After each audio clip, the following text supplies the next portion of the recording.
दुपारचे 12 वाजले, आता जेवण करायला मस्त चाललोय. आणि मित्र बोलतो, अरे कपडे बिपडे घालून कुठे चालला, जेवण करायला तर चालेल. बोलतो थांब तुला दाखवतो पुढे जाऊन. रूमची चावी घेतली आणि आता म्हटलं चला मित्राकडे जाऊन टाकू, कारण माझ्याकडे चावी असल्यावरती मी हरवून टाकतो. म्हणून परत जेवणाचं कार्ड विसरलं, परत न्यायला आलो. ते जेवणाच्या कार्डवरती माझं सगळं असं नाही, ते हे हरवलं तर जेवण व्हिडिओ काढतो तो मी. हा पण होता, याला म्हणलं फिर मागं चल फोटो काढतो तुझा.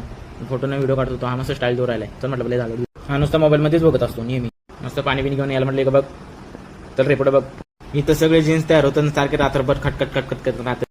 अरे इथं गाडी खाली एक माणूस गेलाय. म्हटलं काय झालं काका, म्हणतो निघरे काय नाही गाडी फिट करतोय. म्हटलं चल बाय बाय. जेवायला जायची खूप घाई होती, म्हणजे पटापट पटापट गेलो. माझा मित्र गोट्या गावावरून तांदूळ घेऊन आला आणि बघा तिच्या वाजण्यापेक्षा जास्त जवळ. म्हटलं निघ जारे पडशील. हे बघा आमच्या इथं मेस आहे, आम्ही इथं जेवण करायला जातो. आमची मेस आणि त्या 2 मॅडम. माझा कार्ड पडला मोबाईलमधून काढताना. एक दिवस मला कार्ड उपासच ठेवणार आहे, कारण कार्ड शिवाय मला जेवण नाही भेटणार. ते आम्ही टेबला पुढे बसतो आणि आलोय माझा मित्र पोच देतोय. आणि हा बघा एकदम सायलेंट असतो, ब्रेकअप झालोय. आणि हा माझा मित्र तो नेहमी रेडीच असतो जेवण कधी आलंय ना, आता आल्यावर त्याचा भेटतो.